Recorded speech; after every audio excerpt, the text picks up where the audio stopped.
नमस्कार दोस्तों। सिपाही को गोली मारने वाले कन्नौज में हिस्ट्री शीटर मुन्ना यादव का घर 6 बार नाप करके गिरा दिया गया। जब बुलडोजर ही रामराज में न्याय का देवता है तो ठीक है, लेकिन बीएचयू कैंपस के भीतर छात्रा के साथ रेप करने वाले बीजेपी आईटी सेल के 3 दरिंदों की तरफ देखने की भी हिम्मत सरकार अभी तक जुटा नहीं पाई है।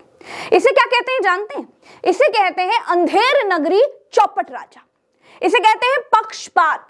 तीनों राक्षस बीजेपी आईटी सेल के थे। वो मोदी के साथ, योगी के साथ, नड्डा के साथ, स्मृति ईरानी के साथ फोटोज खिंचवा चुके थे। इसीलिए उनका घर अभी तक नहीं गिरा, क्योंकि वो तीनों रेप करने के बाद बीजेपी का प्रचार करने के लिए मध्य प्रदेश चले गए थे।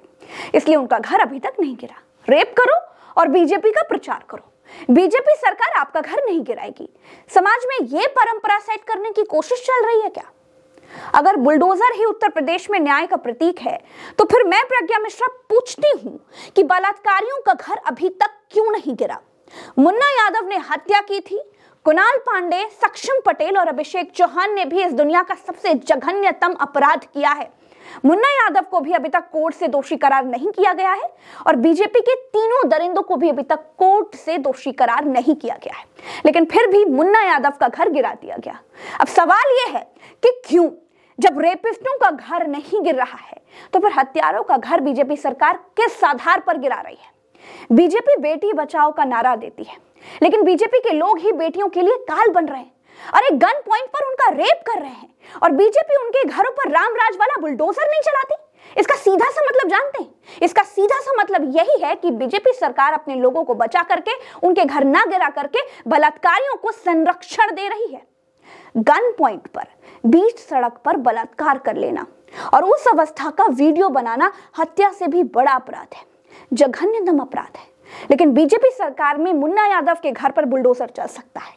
प्रेम यादव का घर बुलडोजर चलाने के लिए नाप लिया जाता है, लेकिन कुणाल पांडे, सक्षम पटेल और अभिषेक चौहान जैसे दरिंदों के घरों की तरफ सरकार आंख उठा करके भी नहीं देखती है। इस अन्याय को जनता देख रही है, इस पक्षपात को जनता देख रही है। दुनिया देख रही है कि बुलडोजर का पक्षपाती मुंह किन लोगों की तरफ आसानी से घूम जाता है। बीजेपी सरकार में अधिकारी भी सत्ता का मिजाज जानते हैं, इसलिए नाम और काम के पीछे लगा टाइटल देख करके ही फीता और बुलडोजर लेकर के निकल पड़ते हैं। मुन्ना यादव कन्नौज के विष्णुगढ़ थाना के धरनीधरपुर नगरिया गांव का रहने वाला था।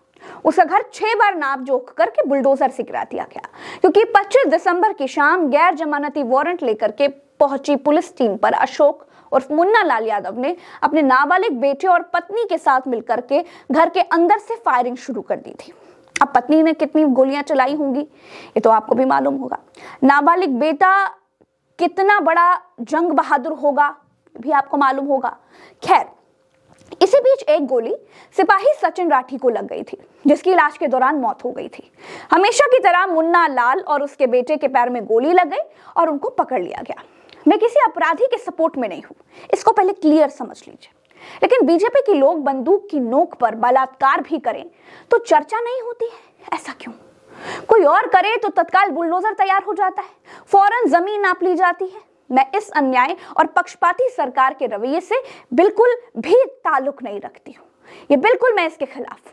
न्याय अगर है तो फिर न्याय कीजिए, सबके साथ न्याय कीजिए। हत्यारे का घर गिराते हैं तो फिर बलात्कारियों का भी घर गिराइए।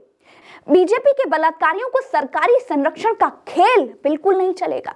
राह चलती लड़की का तमंचे की नोक पर बलात्कार करना हत्या से भी बड़ा जुर्म है, जघन्यतम अपराध है, सजा मिलनी चाहिए।